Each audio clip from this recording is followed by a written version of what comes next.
pane nhau dzinobuda dziexposwa nahupo chikono munoziva kuti ndiye mukomana mutapu wenhau. Anobuda taura masviko ekuti all the captured activists vakomana mahuman rights defenders vakuya vakaabductiwa vakacapture nethe ruling party hanzi vari kubuditswa muzuva ranhasi. Zuva ranhasi hanzi muchiona vakomana ava vachibuditsiwa. Sandapinda mashuka anotaurwa nahupo chikono abuda nhau dzafamba nobva usubscribe like kuti on the bell icon. Tirina paindo pakanyora achiti I recently spoke with some European ambassadors and diplomatic officers in Zimbabwe who were missued by Mnangagwa's diplomatic runners. They were told that Mnangagwa had no involvement in the crackdown and that the activists jailed without bail would be released today. Anoenderambira achiti I made it clear to them that they were either naive or clueless about Mnangagwa's true nature.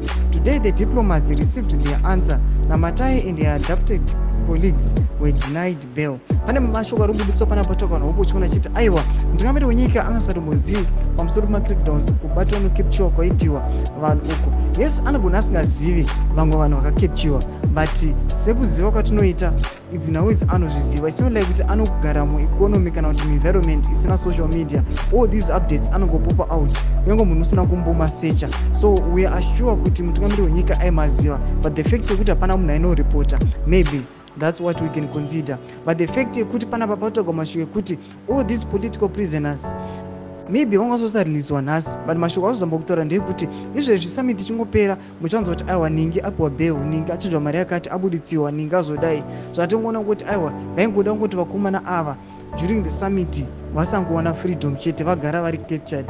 Tudzei mafungiro enyu mutudi pamusoro pechitiko ichi. Vinako message yemedu, usanosubscribe or like, turn on the bell icon.